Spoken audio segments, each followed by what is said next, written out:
Hello and welcome to today's video. Today we are here and we're going to take a look at the schedule for 2024 for NASCAR Cup Series.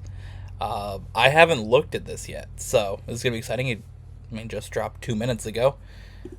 So all I see here, obviously, we got the title of our article that we'll be looking at from NASCAR, which is NASCAR reveals 2024 Cup Series or Cup schedule as Atlanta Watkins Glen moved to the playoffs. Okay. All right, let's see what we got. So, we got LA Coliseum, LA Clash. We kind of knew that was happening already. They already announced that. Daytona 500, we knew about that being February 18th. Followed by Atlanta, so we got two super speedway drafting tracks, whatever you want to call them, back to back.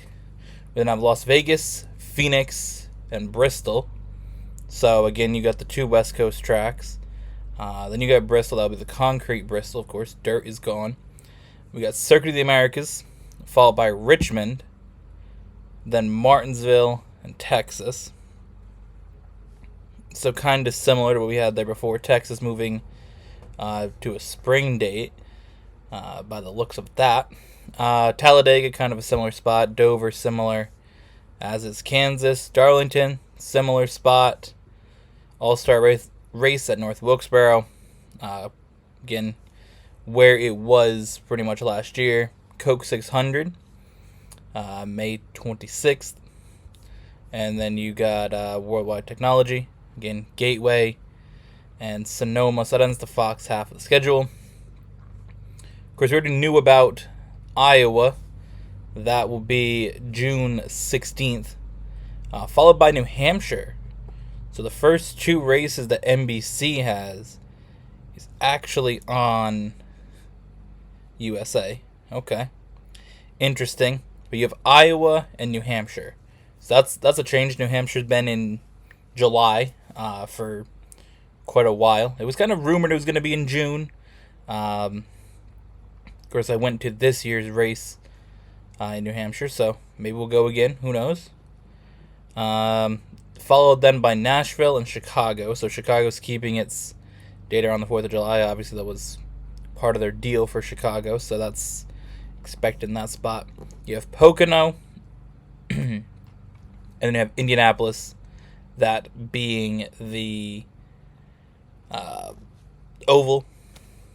We then have Richmond, Michigan, Daytona, and Darlington. Let's see. So Daytona is not the cutoff race for the playoffs. That will be Darlington. Okay. Interesting, I guess. I know Daytona, obviously, they hyped that up for the cutoff race. So, I mean, Darlington for a cutoff isn't as exciting, I guess. Daytona, anybody can win and make it in. So to have that as the last opportunity is interesting. But, again, having it the race before, you kind of know what you got to do with Darlington if you're one of those guys that isn't in either. So, there's still some pressure there. But the first round, Atlanta, Watkins Glen, and Bristol, they've essentially just took the playoffs and said pure chaos. That's, yeah. Because looking at the second round, you have Kansas, Talladega, and Charlotte. So, again, it was like this year, we're the second round. You got 1.5 miles and then two, again, chaos tracks.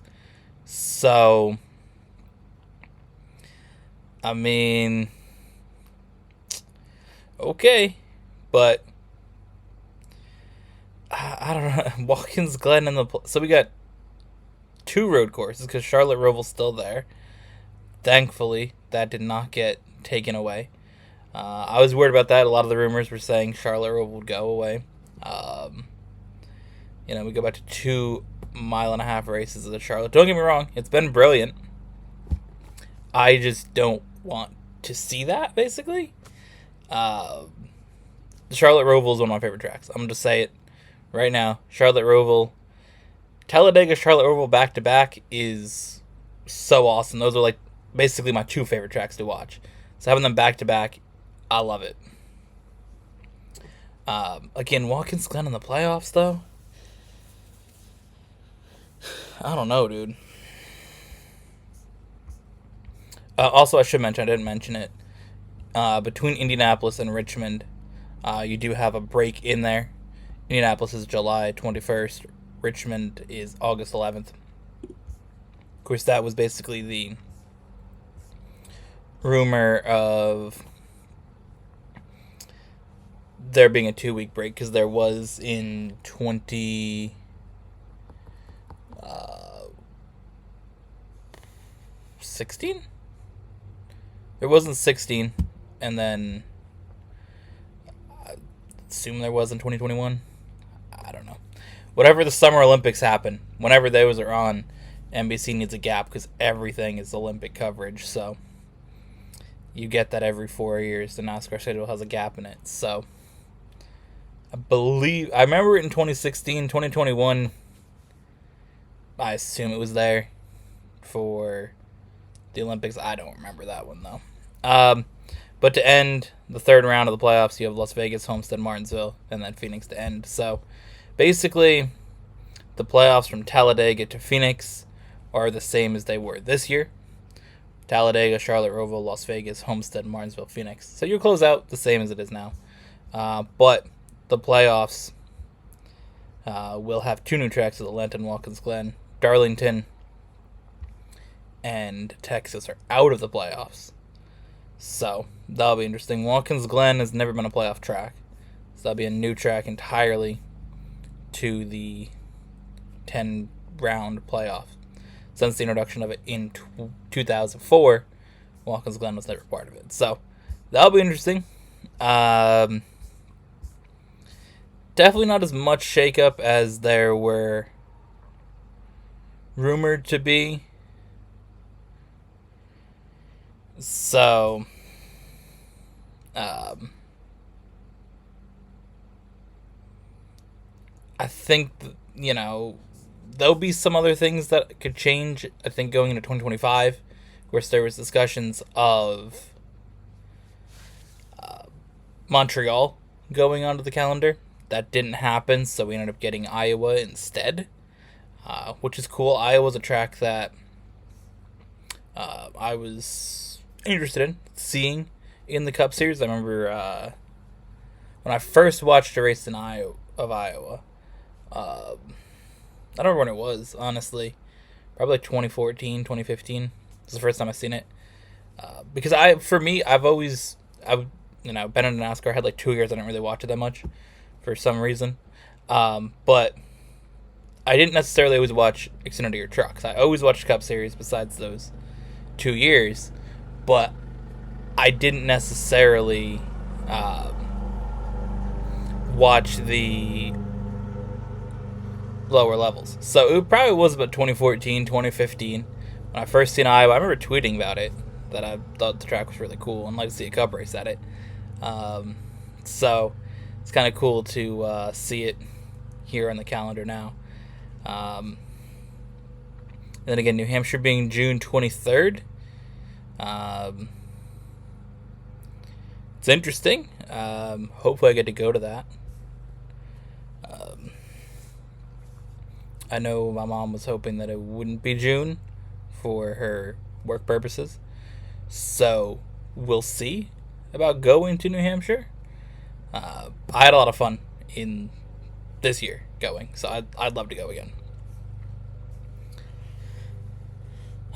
Anything else that's really noteworthy here? Again, I don't know how I feel about the playoffs being the way that it is in the first round. Again, for me, I'm not necessarily the biggest fan of the playoffs, basically. I think they're there. They do add a little bit of, excitement at the end of the year. Maybe there wouldn't necessarily be, but you get seasons that are close, right? A lot of drivers are in contention to win a championship, and the playoffs kind of maybe takes that away. But I think that if you're going to do a playoff format with tracks, I think you got to limit the ones that you do that are just more wild cards, more chaotic, right? Don't get me wrong, I love the tracks, the Watkins Glen, Talladega, Charlotte Roval. I've stated it. Atlanta is a Series Speedways, whatever. But again, tracks like that where road courses are very specific to certain drivers being good at it, and super speedways are just don't get crashed. So to have 2 rounds that feature, and Bristol's another one that tends to be chaotic. So when you have Atlanta, Watkins Glen, Bristol, Talladega, and Charlotte Roval, you're looking at half the 10 race playoffs being anybody can win it. And at that point, I feel like that just continues to devalue the championship, because it's just one of those things that you want the best driver to win it. And if the best driver throughout the season, gets taken out at Atlanta and they're not the best at, road courses, you could be eliminated in the first round, you're the best driver. Like, I don't know, I want to see the best driver of the season, the most deserving person, win the championship. And when you make 2 rounds, 5 of the 10 races, chaos, anybody wins, I don't know. I think that that's not the best direction to head with the playoffs. Again, obviously they've been going a little bit more towards that. Daytona being the cutoff for a few years, from 2020 to 2023. But I don't know. I think that you got to be careful with that. You got to limit the best drivers of the season being eliminated. You want them there at the end fighting for the championship. And I think that that's not necessarily the best move, but I mean, outside of that, I think it's an interesting schedule. Again, a lot of it's very similar to what we've seen this year. I feel like the schedule's honestly kind of gone back. I felt like we had a lot of interesting tracks, and I feel like we've kind of shifted and gone to, I wouldn't say less interesting tracks, but, making Indianapolis the oval track, that's whatever. I don't necessarily care. I'd like to see it rotate back and forth between the Indy road course and the oval track. I think that'd be the best strategy. And I think not having a dirt race on the calendar, don't get me wrong, Bristol should not be the dirt race. But I think we should have a dirt track. So I think that that's a mistake with the calendar. I'd like to see a dirt race of some sort. North Wilkesboro's the All-Star race is cool. I know there was rumors of Rockingham. Again, I think we could see something where North Wilkesboro could move to a points race in 2025, and you do something like that. But with Rockingham at that point. But yeah, I think Iowa will be interesting to see on the calendar, and of course we don't have Auto Club or California Speedway or whatever it's currently called. But interesting schedule overall, and I'm looking forward to watching more races next year. So of course we do have to finish out this year. There's 5 races left, but definitely looking forward to seeing how this goes, how it shakes out. Again, we got some interesting changes to the schedule. Again, Iowa's going to be cool, and Watkins Glen being in the playoffs should be interesting. But yeah, thank you all for watching. Hope you guys enjoyed. See you guys in the next one.